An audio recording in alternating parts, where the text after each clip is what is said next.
Welcome back everyone. Today we are going to make Phosphorus Pentachloride, which is another stepping stone in the synthesis of TCPO, also known as an active ingredient in glow sticks. Now that you've seen the warning, let's dive right into it. For this preparation, 85 ml of 37% hydrochloric acid, 10 ml of distilled water, 10.3 grams of red phosphorus, and 68.5 grams of TCCA were used. Because this preparation is dangerous, a lab coat, a gas mask, and nitrile gloves should be worn. Because of its danger, we are also conducting this experiment in a very well ventilated area.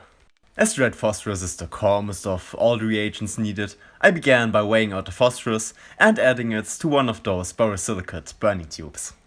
If I ever repeated this preparation, I would either use an even bigger excess of chlorine or less red phosphorus because the phosphorus ended up not fully reacting. We continued by messing up our totally clean scale while weighing out the TCCA. Now that we weighed out the reagents, we were ready to set up the apparatus. On the left you see the chlorine generator, on the right we connected the phosphorus containing tube to a 2-neck round bottom flask, and in the middle we set up an anhydrous calcium chloride containing washing bottle. The chlorine is generated over here, afterwards it's passed through the anhydrous calcium chloride because we obviously want dry chlorine, because wet chlorine would actually react with the phosphorus pentachloride, and afterwards it's passed over the phosphorus. The final product should end up over here to be collected. All toxic leftover fumes are let into this canister containing water. A slow addition of hydrochloric acid was started, and with slow I don't mean what I did right here. Soon after we continued the addition a little more gently. It took quite a while, but just a few seconds later, the apparatus was filled with a nice stream of spicy air. I tried to get the reaction going by using a heat gun. Unfortunately, we ended up having to use the heat gun throughout the entire preparation. Only a few seconds after it started generating this beautiful white smoke of phosphorus pentachloride, it looked like it was passivating. Phosphorus pentachloride starts sublimating at 167 degrees Celsius, and I guess it was just too cold and it stayed on the surface of the phosphorus. If the red phosphorus actually started burning, it would be a whole different story, but unfortunately it seems to be too unreactive for this preparation, or my stream of chlorine was too slow. Anyways, the phosphorus pentachloride passivated the red phosphorus, and we had to get rid of that phosphorus pentachloride layer.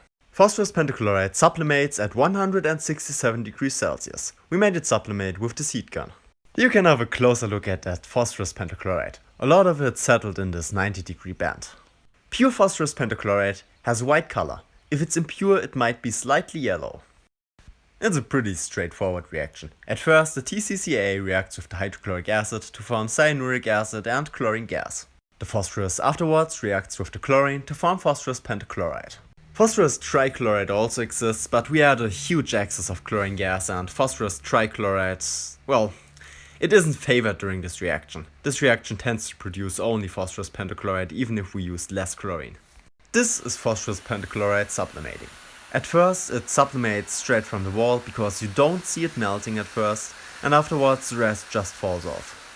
We want all of the phosphorus pentachloride to go over into the receiving flask, so we switched off the chlorine generator. It was still producing some chlorine, and afterwards used the heat gun to sublimate it and to make it go over into the flask.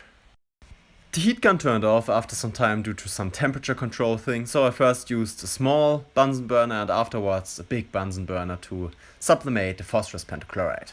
With excess phosphorus, phosphorus pentachloride can actually react to form phosphorus trichloride. We however had the benefit of still having some chlorine generation, which prevented this from happening. The amount of phosphorus pentachloride that's still left in the tube should be really small, so I just disassembled the apparatus. What surprised me was the calm nature of the phosphorus pentachloride that was still in this hose adapter thing. I expected it to fume in air like silicon tetrachloride, but this wasn't the case, and fumes were only produced when I dumped it into some water. With water, orthophosphoric acid and HCl are formed.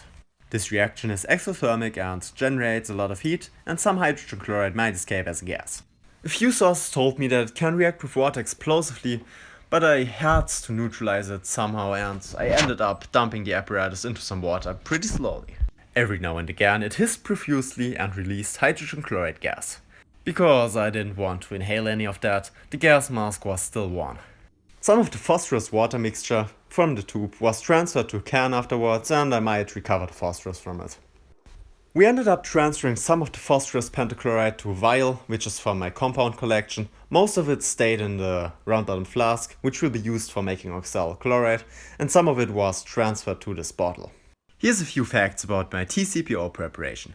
We already made phenol from salicylic acid by thermal decarboxylation, and today we made phosphorus pentachloride by chlorinating phosphorus.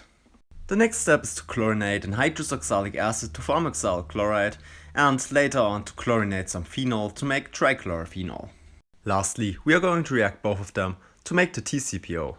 Because we already got some phosphorus pentachloride inside of a flask, the oxalic chloride is going to be the next step. Besides oxalic chloride, we are also going to make thionyl chloride in a collaboration with Labcoatz. I highly recommend that you check out this channel because he got a lot of great stuff. If you liked today's video, make sure to like and subscribe, and if you want me to get a better camera and computer for editing these videos, make sure to check out my Patreon. Anyways, I'm wishing you a great day, see you soon.